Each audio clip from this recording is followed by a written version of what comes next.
We've got Seth Troxler here. He needs no introduction other than he's Ibiza and a burner.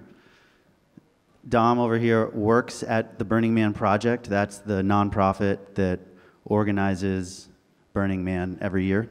He's the manager of communications there. And he's been to Ibiza a few times. And I'll let Jay explain his side of the story of why we're both here, but just to set some context, I started coming to Ibiza 18 years ago. I fell in love with it immediately. I've come every year for 18 years. And that's about as long as I've been playing music with Jay. And right from almost the beginning, I was saying, Jay, you got to come to Ibiza. It's this place where you can, it's about freedom and self-expression, do what you want to do, be who you want to be. And he would say, thanks, but no thanks, I'm going to Burning Man. It's about freedom and self-expression, do what you want to do, be who you want to be. Yeah, but there's also nature and art and community. And we would basically play back the same excuses to each other until about 5 years ago, we took each other to the other's place, and we've been each going back to both ever since. Yeah, all right. I'm really excited to be here. I had a quick question for the room. How many of you guys know what Burning Man is?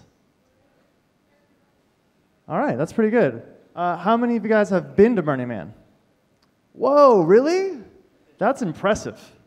That's impressive. How many of you guys live in the United States of America? All right. Wow. The people that didn't raise their hand but have been to Burning Man, that's amazing. Good for you. I went to Burning Man first in 2001. This year coming up will be my 15th burn, my quinceañera. I co-founded a camp called Pancake Playhouse in 2001. We did pancakes, and it's still going on right now. We bring half a ton of pancakes to the playa every year to give out. We've given out tens of thousands per year, and it's one of the longest-running theme camps in the history of the event. About 5 years ago, I wanted to branch out and do some other things, so I started an art car, a steampunk airship called Airpusher. Eventually, we're going to have some kind of photo display going along behind us with pictures of Burning Man and Ibiza. You will see many pictures of the airship there. So that is the art car that I founded that John Barnes is a part of. So I think we could just jump into this. So Seth, what's up, man? How you guys doing? Doing great.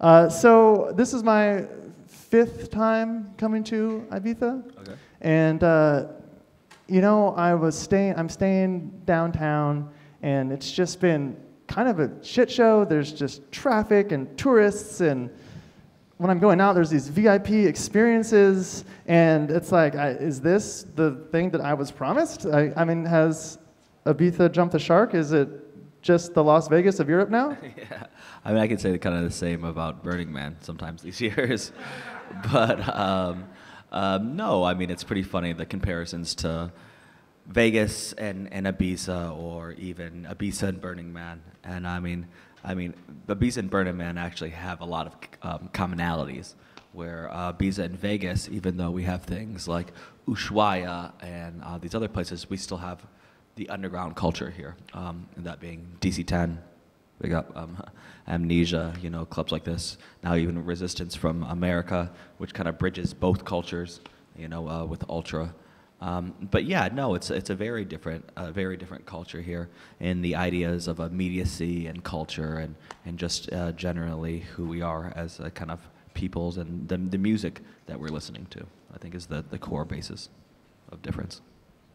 And what drove you to move here?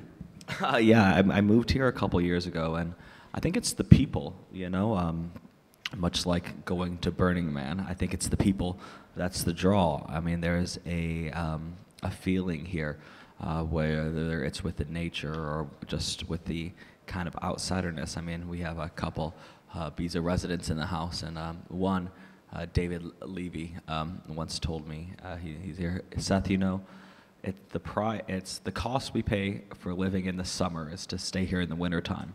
and that's truly truly relevant. And Dom, speaking of communities and the people, I mean, Burning Man, it's basically a big festival, music festival in the desert, but with cooler people than Coachella, right? Way cooler people. No, you know, it's a common misconception that Burning Man is a festival. We like to say that Black Rock City is a city. It has everything that another city would have. It's built by its citizens and torn down every year. You go to a festival like Coachella and you have a group of people who organize the thing and curate lineups and have the infrastructure set up beforehand, and the price of your ticket is calculated based on the experience and the value that the organizers think your experience is worth. When you go to Burning Man, we often say that if there were 75,000 DJs who show up at Burning Man, there'd be nowhere for them to play.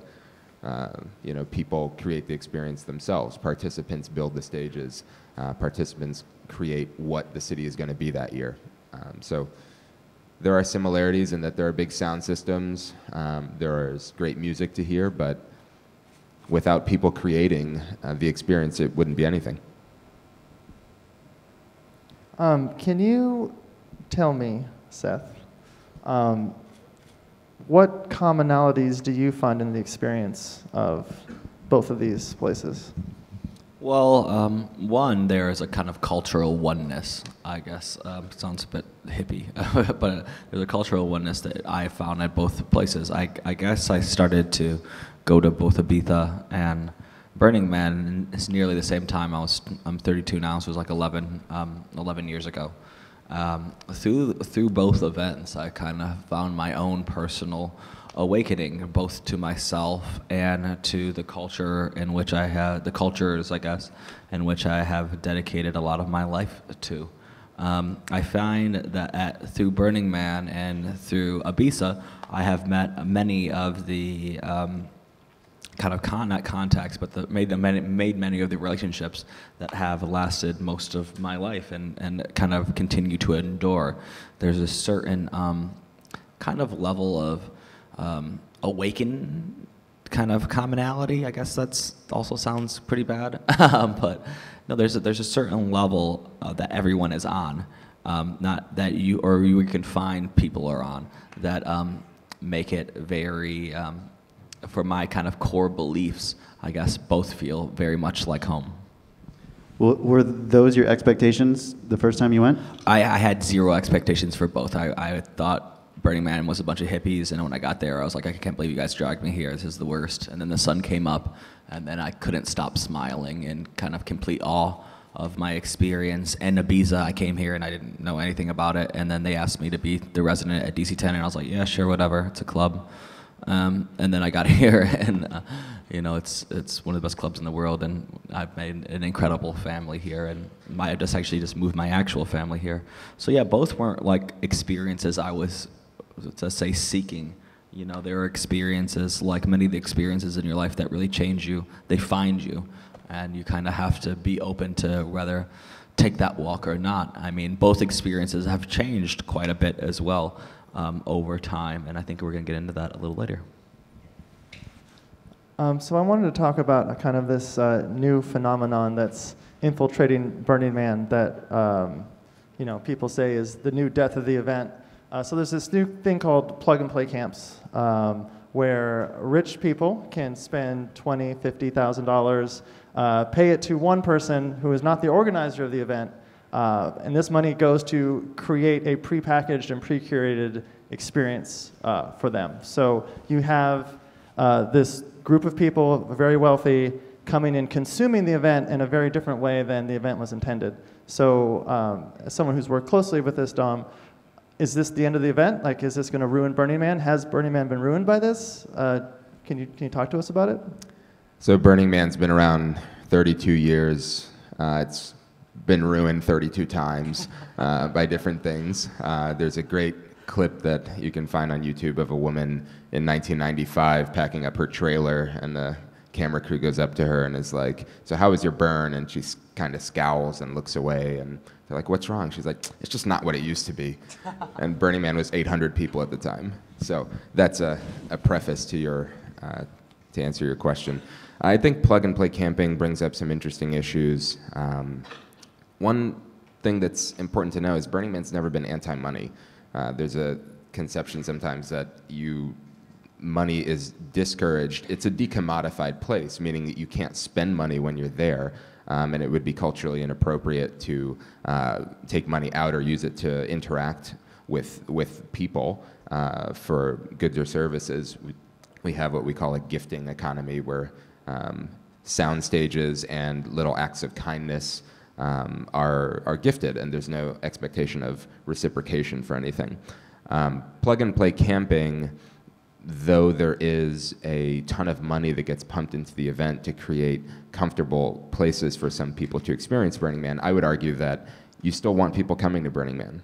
And if it takes someone spending 20 grand, 30 grand to be in a closed-off mini RV park off on the side of the city, that's not the most radically inclusive way to do Burning Man. That's not the thing that I would encourage people to do. I think that roughing it is part of the experience. Being out in the desert and truly experiencing the ferocity of a dust storm and not having the comfort of your trailer to run back into is something that transforms a lot of people. But the flip side of that, and maybe we'll go into it more, is that people who come and spend $20,000, $30,000 are sometimes patrons of art pieces that you experience out there. Sometimes they're the people who support some of the acts and art cars that you love to experience every year. So there's a ton more to say about it, but it's easier to look at things as members of the community and as people to acculturate as opposed to push away. Seth, I think you want to follow up? I have varying views on it. A lot of my friends go to plug-and-play camps. I actually went to a plug-and-play camp last year because I was only there for like 2 days, and I was just like, whatever. My friend's like, you can just stay in my thing, and I was like, cool. But and before that, I always went to a camp, and when I go back, we'll be going to a camp where you have to build everything yourself. There's something to be said about having to work, and that creates your experience, much like life. I mean, I think the real problem with the plug-and-play situation and kind of our modern oligarchy kind of consumption of society, or that's coming on, is the fact that these people are coming to both Ibiza and to Burning Man and are changing up the overall base experience. Like if you look at Pasha, okay, like now let's play the other week, it was a great time, but now the VIP section is bigger than the dance floor, and this is one of the first kind of cultural communion areas of Ibiza, that changes the core concept, of the event. I mean, if you look at Burning Man, with the kind of rise of this kind of VIP, also comes more VIP or exclusive experiences, So with these people, they've also brought in their culture, which, I mean, if you look at just kind of modern American culture, people are obsessed with kind of wanting to be in that world of like, oh, it's me, bling, flash, this type of thing. And it starts to change how people interact, It's like you have these art cars that say like Robot Heart and everything, and it's just like kind of like mass female objectification and like, VIP, no one get on the bus, and it's just like, it's everything that both of our cultures kind of stand against. And I understand that one thing that's incredible about Burning Man is nothing is persecuted. You know what I'm saying? Everyone should have their space and have their space to be whoever they want, which is great. But in a bigger kind of conversation, through time, how does that change the overall experience of both Burning Man and Ibiza? Because I mean, we have great things like, I mean, DC-10. It's awesome, but even DC-10 in the back, sometimes it's just like, who are these people? They're not culturally our own, I guess. And I guess maybe I'm more of a bit of an elitist. Actually, I am an elitist. But at many points, I kind of want to sustain some of these cultural ideas that really changed my life, and that I would hope people in the future will actually have the chance to experience things in the same way, to get the same kind of awakening, kind of transparent experiences I had that was so formative in my life. How much do you get paid to play at Burning Man? So much money. No, actually, I get paid nothing. I actually get paid very little to play in Ibiza as well. So I think those two things are the same. Everyone who knows all the politics. But they're great summer experiences. But yeah, you don't get paid to play there. I mean, but some DJs I know go out there and they like, you know, like these big camps are like they pay for their whole experience and do all this stuff. And then they come back and they're like, oh, it was cool. And I'm like, well, you were there for 2 days and someone just like, you didn't really get that experience because you didn't take the time to, like you say, get lost in the desert or, you know, like you have to, I probably say Burning Man at some point, if you stay for the week, breaks you down to your core essence of a human being. And you will have some tears. I mean, it's not an easy experience. I mean, that's the thing that's so incredible about it is you go out there, you have to really fight to survive. I mean, I've been in some survival situations with heat stroke and myself or people around me, and it's intense. It's really intense, and that intensity is what creates the event. And by taking away that intensity, you kind of lose some of it. But at the same time, being out there is something that I've traveled the entire world, and it could be one of the natural wonders of, it's not natural, but one of the definite wonders of society. Yeah, there was one time recently when I was speaking with a pretty famous underground DJ about their experience at Burning Man, and they play frequently on one of the very large art cars, and I said, well, hey, why don't you, if you ever want to mix things up, you're welcome to play on Airpusher anytime. And this person said, oh, no, I couldn't do that. I'm exclusive to this art car. They take care of me. That's ridiculous. Like, I actually don't take any gigs, and I just pop up at people's camps. I'm like, I'll play a record. So, Dom, there is this natural kind of association these days with Burning Man and dance music, Burning Man in big clubs, Burning Man in big large-scale sound systems on art cars. And I know that this is something that the Burning Man organization themselves really is sensitive about and really tries to discourage. How does the organization kind of walk that line between radical self-expression, letting people to express their art, but also kind of intentionally wanting to distance themselves from Burning Man being known as a DJ festival?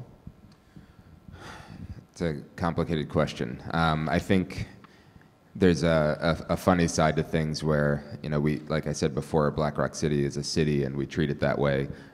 We're never going to be that city where your neighbor is complaining that the sound is too loud at 10 p.m. But at the same time, there have been changes as the event's gotten bigger and bigger that have to be considered. It was a different time in the early 2000s when a massive sound system out there was a 10,000 watt system on somebody's pickup truck driving around and was blasting out into the middle of nowhere. Now we're super organized with over 75,000 participants, so you have something wheeling around at 70,000 watts and half the city can't sleep if it's pointing at it, and there are some things that you have to change to consider everyone's experience. At the same time, like I said before, we're never going to be the place that tries to curtail creative expression. If your gift to the city is to bring a big stage or to bring a massive art piece, our job is to facilitate that and consider everyone's experience equally. So a big challenge for us is that, yeah, we have more and more people wanting to bring something similar, which is massive sound. And there's only so much space in the desert, believe it or not, for things like that.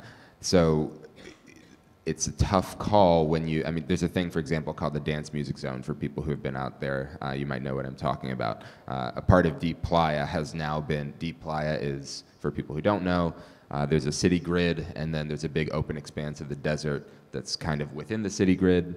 And then beyond that, there's just open expanse of desert. We call that Deep Playa. With the advent of bigger and bigger art cars and bigger sound systems, we've designated a part of Deep Playa as the dance music zone, where people can go out and play their music for hours on end, as opposed to staying within the inner city. That is a thing that we did in acknowledgement of, in large part, dance music culture, and say, yeah, there's a place here for you. We're just going to put you out in the middle of nowhere, and you can do it as long as you want. But now, in the last few years, there's a medical station out in the dance music zone. There are more porta potties there. So there's there's a consciousness that dance music is and always has been a part of the Burning Man experience, and we're there to make it happen for people. If music went away from Burning Man and it went away from Ibiza, what would you get out of it? I mean, that's a funny conversation, because right now, as an island, they are politically trying to change the face of who the island is. Ibiza, they want to create a more holistic living island, which is like generally taking away the essence of a lot of the embodiment of the people here. You know, I think that also has to do with wealth distribution and like the people who are coming and spending money. You know, and also just like an idea of visually who they want the culture to be like here.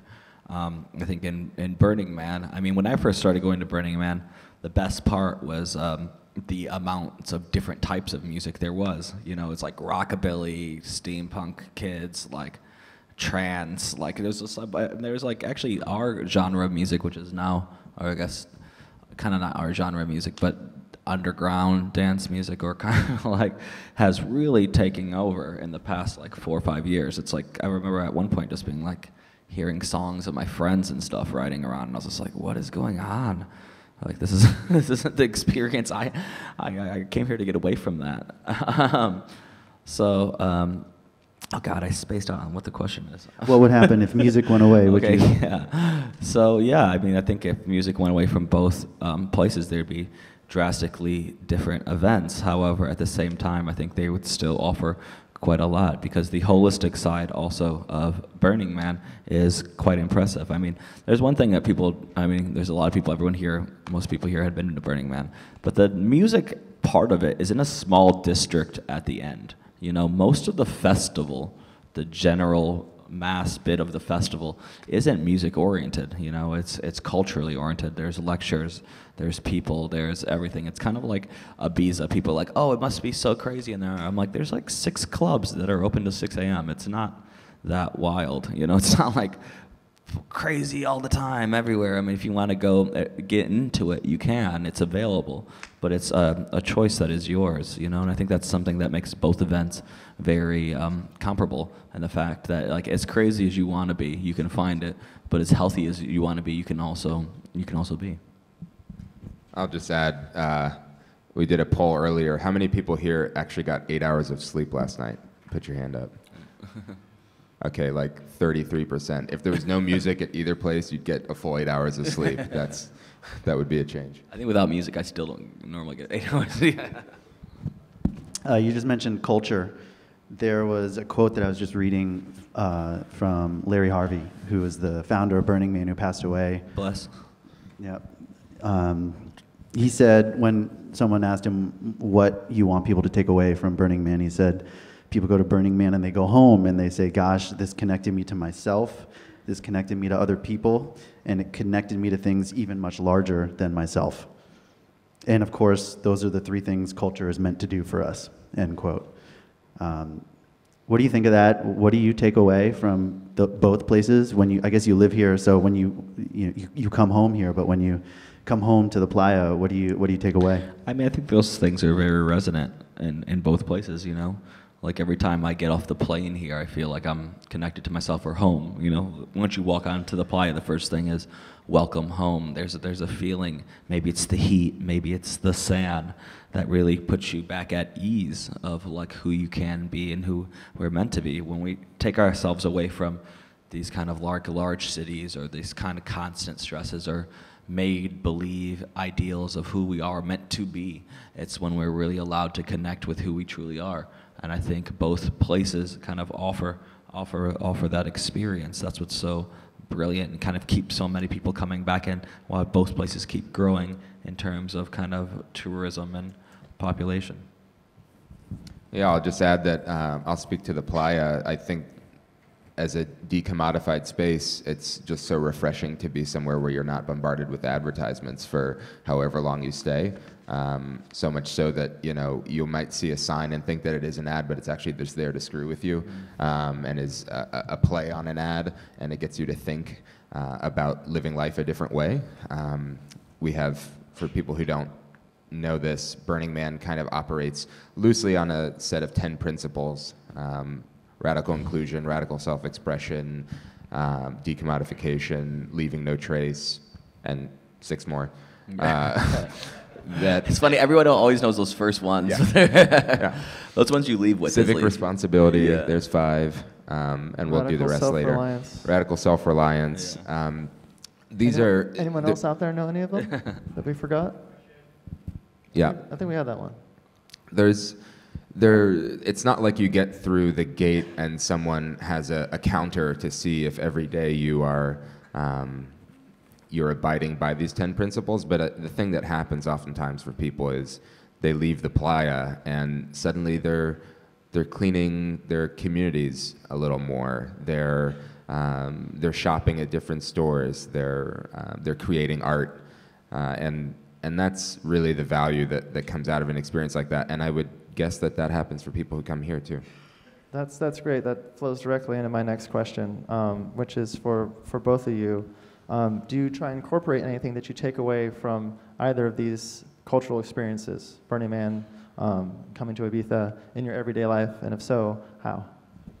I mean, Burning Man completely changed my way of thinking. I mean, I'm not completely, I was already kind of there, but there's a lot of things with more so the kind of leave no trace and self-reliance and these things that became really like significant in how I think about things and how I think about kind of the environment and the people around me. It was a huge, not a huge, but it was the ignition to a greater kind of awakening spark, I think. Ibiza just is like a different thing completely, but yeah, no, I've left with a lot. Every time I go, there's something in Burning Man that really wakes me up. And I'd actually like to address this particular question to one of the moderators. As you've been coming to Ibiza for almost 20 years now, something keeps you coming back. So what do you take away, and how do you incorporate it in your everyday life? I mean, it's just that. I take away the fact that I should be taking away what I'm experiencing and feeling here, because it doesn't have to be limited to here.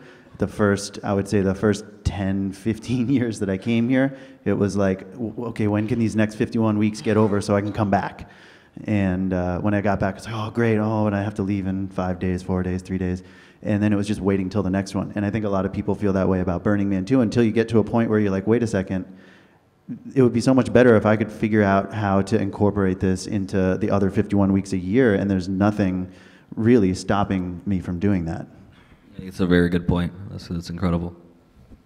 I'll just add a little tidbit that is a personal experience. I mean, on Playa, it's changing a little bit, but you basically have no cell phone service out there. And my first few years that I was living in New York City and working in an industry where I was attached to my phone.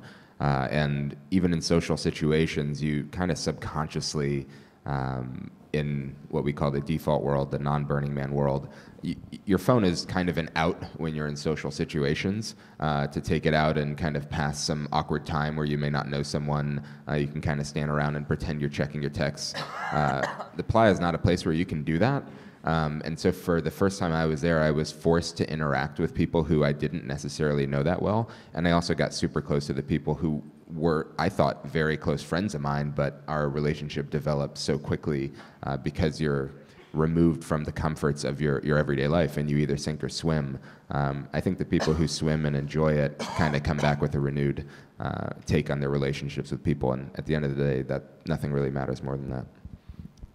Word. Okay, I got one more question for the panel, and then we're going to open it up for questions here, so start thinking about any questions you have for these guys now. So Burning Man is the kind of like the more focused, newer event experience with its own set of principles and a lot of thought behind it. Ibiza is the more established, kind of almost even ancient experience. Is there anything that one can learn from the other? If so, what? Eat the rich. No.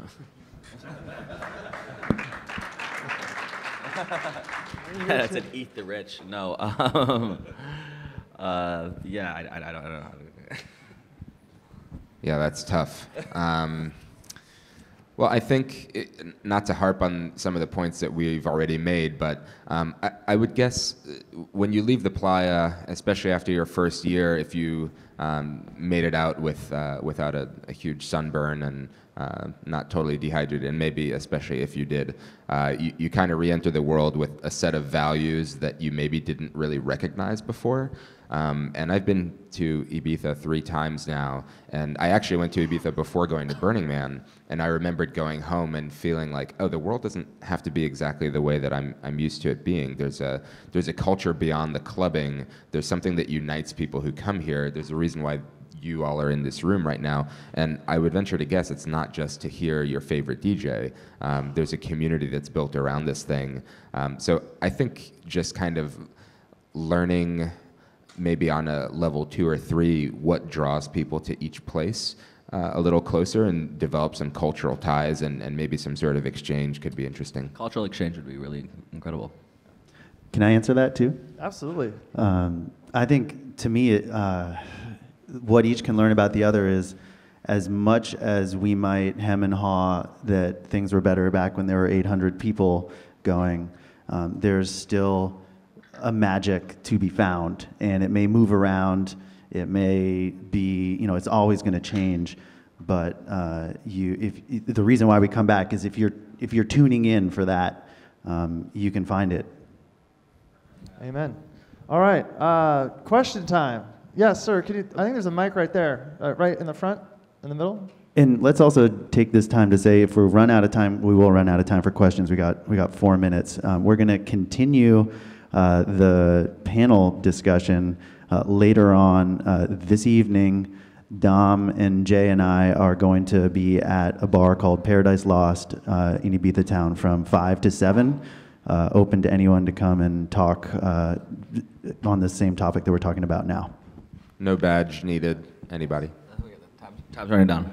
My name is Valentino. I'm the founder of Bridges for Music. It's a non-profit organization working within this industry, raising funds for educational initiatives in South Africa for the moment.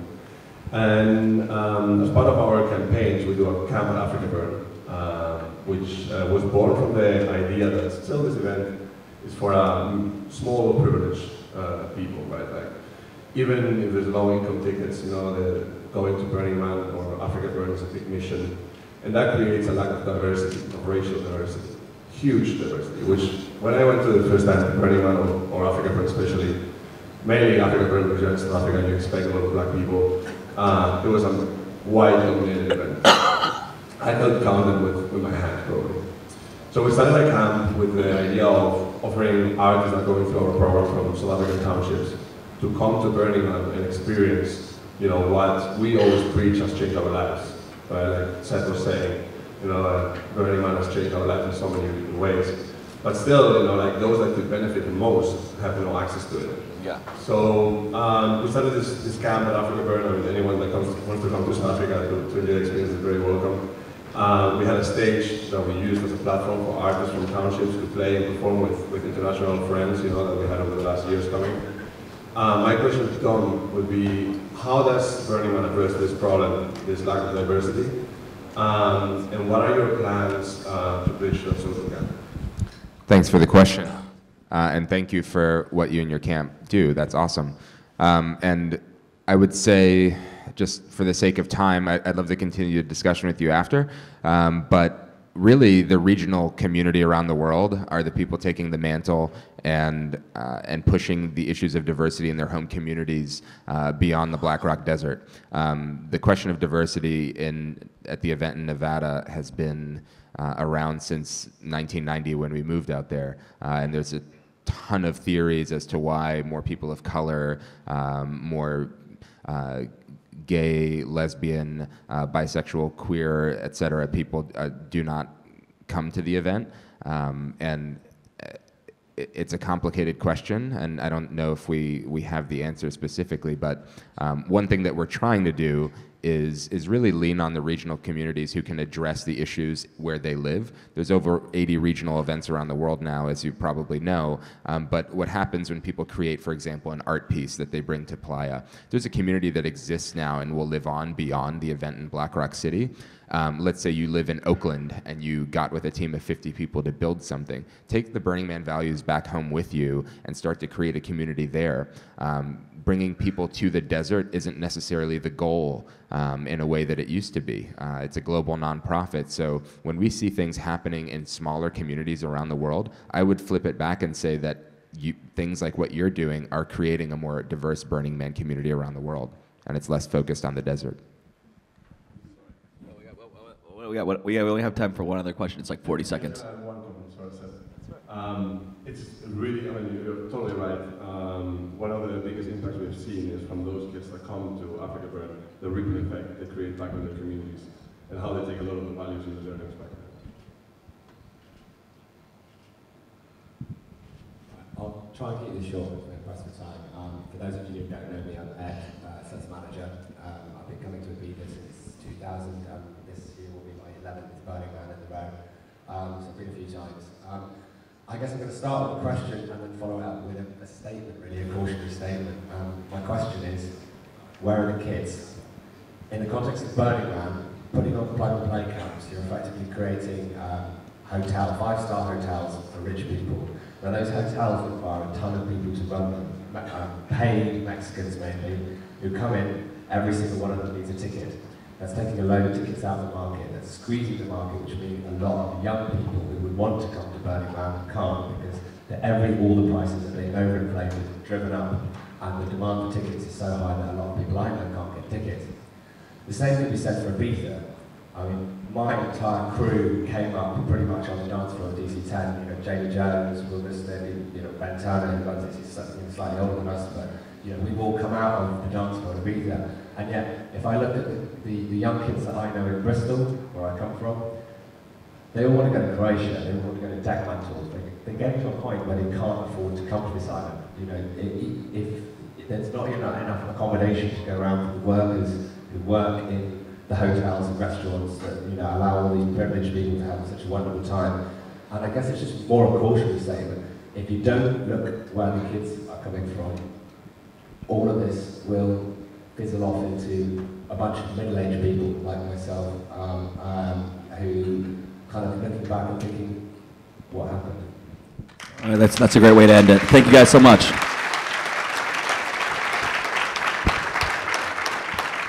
All right, well, we are out of here. That's all the time we have. If you still have any further questions, please join us for the meetup at Paradise Lost. Thanks, everybody.